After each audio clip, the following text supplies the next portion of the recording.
Essentiel, ce qui me permettra de ne pas parler de la situation locale et de me consacrer à la situation nationale. L'assassinat récent de Mehdi Kessassi à Marseille est une illustration tragique des tensions qui fracturent notre société. Sans doute les narcotueurs l'ont ciblé parce que son frère Amine était engagé dans la lutte citoyenne contre le narcotrafic. Les médias ont évoqué l'association Conscience qu'il a créée, mais peu ont mentionné l'appel de Marseille auquel il a contribué, soutenu par des personnalités comme Robin Renucci et porté notamment par les communistes des quartiers nord. Je vous invite à le découvrir et à rejoindre cette mobilisation citoyenne contre les trafics et les violences qui gangrènent nos territoires. Marseille éclaire une situation que nous connaissons bien partout dans l'agglomération. Ce sont les habitants des quartiers populaires qui en sont les premières victimes, comme il y a peu à Rieux-la-Pape. On ne peut que partager la colère devant un incendie criminel qui met des familles à la rue, après ceux de Vénissieux au printemps 2024 ou de Villeurbanne et Saint-Fond en 2023. Ce sont les maires qui sont en première ligne pour organiser le relogement. Et le sujet pourrait faire l'objet d'un consensus républicain. Mais le débat politique transforme ces drames en polémiques où il faudrait se définir par rapport à des étiquettes quand les habitants concernés ne voient que le drame et l'urgence. Cette vie politique enfermée dans les calculs électoraux est en crise, rejetée par une grande majorité, terreau d'une dérive à l'extrême droite qui ne repose pourtant elle-même que sur des polémiques.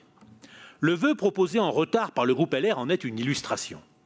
Dénonçant les baisses de crédits gouvernementaux 2026 pour les missions locales et l'accompagnement des jeunes. La droite qui dénonce des baisses de dépenses publiques. Mais quelle ironie terrible!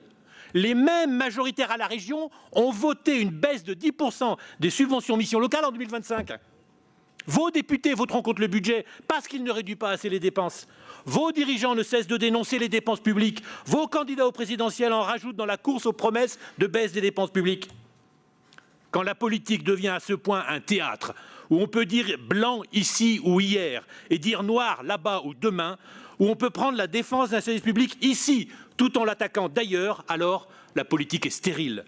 Le modèle démocratique occidental électoral a fait son temps. D'ailleurs, dans le débat budgétaire, personne ou presque ne dénonce les fortes hausses de dépenses militaires, ni ne propose par exemple d'étendre la fiscalité sur le patrimoine improductif aux investissements militaires. Mais non, nous diront les droites réunies et malheureusement beaucoup à gauche, les investissements militaires sont productifs. Et oui, car on fabrique des armes pour s'en servir. Et ce n'est plus de l'ironie, c'est de la colère de penser que certains pourraient voter un budget avec un record de dépenses militaires, 6 milliards de plus dans la perspective des 5% du PIB demandés par Trump que planifient tous ces toutous européens. Combien de morts représente le stock d'armes existant? Et combien les prévisions de production à venir? La Deuxième Guerre mondiale ne sera rien par rapport à ce que les dirigeants occidentaux planifient. Sans compter la dérive nucléaire. Obama avait commencé à remettre en cause les traités internationaux. Biden a poursuivi et Trump franchit la ligne rouge, demandant de nouveaux essais alors que les armes existantes permettent déjà de détruire plusieurs fois l'humanité entière. Mais ce n'est pas nous qui avons commencé, disent les leaders occidentaux. Ce sont les méchants d'ailleurs, les autocrates, les illibéraux, les Chinois. Et vous aurez remarqué que souvent, ils ne sont pas de notre monde occidental. Et pire encore, ils sont parfois communistes. Il est stupéfiant de voir se développer un véritable racisme occidental dans nos médias, jusqu'à beaucoup de gens sincères. J'ai entendu un dirigeant de gauche dire que la Chine, après avoir tué la production textile en France, allait tuer la distribution avec le développement de Shein. Ce n'est pas le scandale de ces plateformes commerciales qui autorisent la pédocriminalité, la vente d'armes ou de drogue, malheureusement nombreuses, qui explique la crise du textile. Au début de ma vie professionnelle, j'ai travaillé pour les entreprises du textile et de l'ameublement. Les 3/4 ont disparu. Aucune n'a été fermée par la Chine, mais par leurs actionnaires, souvent familiaux. Les raisons sont complexes. Mais on peut produire en France le slip français, les chaussettes bleu forêt et tant d'autres.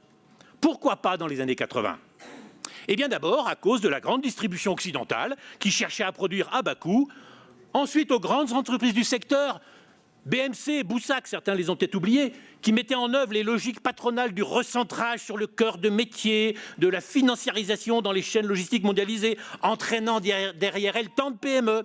Boussac, c'est le célèbre Bernard Arnault qui l'a dépecé pour faire sa fortune. Ce n'est pas un Chinois. Ce sont les acteurs occidentaux qui permettaient le développement asiatique parce que cela faisait grandir leur fortune, pas parce que les Asiatiques sont venus piller notre industrie. Parlons de l'ameublement. Nous avons encore heureusement l'entreprise Roset dans la région. Mais nous avons perdu les meubles Grange, un symbole du meuble de famille français. Pourquoi? Ne regardez pas vers la Chine, mais vers le nord, en Europe. Le directeur commercial de Grange me disait « Il y a deux sortes de Français, ceux qui achètent des meubles et ceux qui achètent des étagères ». Le marketing offensif du géant Ikea a accompagné un changement de société qui a détruit les meubles de famille, cœur de la marque Grange. Mais personne ne propose des taxes sur les importations de Ikea en France. Il est vrai que Ikea, c'est l'Occident, alors que Chine, c'est quand même des Chinois. Vous êtes sûr? Le siège de Chine est à Singapour. Ses actionnaires principaux sont 1. Une société de capital risque de Taïwan. 2. Une société financière chinoise, certes, mais qui a un siège à New York. 3. Une société de capital risque californienne. Et 4. Une autre société financière US de Boston. C'est la mondialisation financière que tous les libéraux occidentaux ont construit. La Chine, certes, accepte ce capitalisme, mais fait respecter ses lois, comme le montrent les mésaventures du patron de Alibaba. Lois qui se durcissent au fur et à mesure de son développement. Chine produit désormais de plus en plus ailleurs qu'en Chine, vendant en Occident des produits très peu chers que les Chinois n'achètent plus. Le salaire moyen chinois augmente et la demande chinoise monte en gamme. Pendant ce temps, la paupérisation du monde occidental conduit à faire la course au discount. Cela conduit au record de clients dans le premier magasin Chine à Paris. Ce serait, me dit-on, une mauvaise consommation de produits jetables. Mais la majorité des clients de Chine ne dépensent que quelques centaines d'euros par an en vêtements. Et ce seraient ceux qui consomment trop, pendant que certains dépensent 10 fois plus, parfois d'argent public, pour un seul vêtement.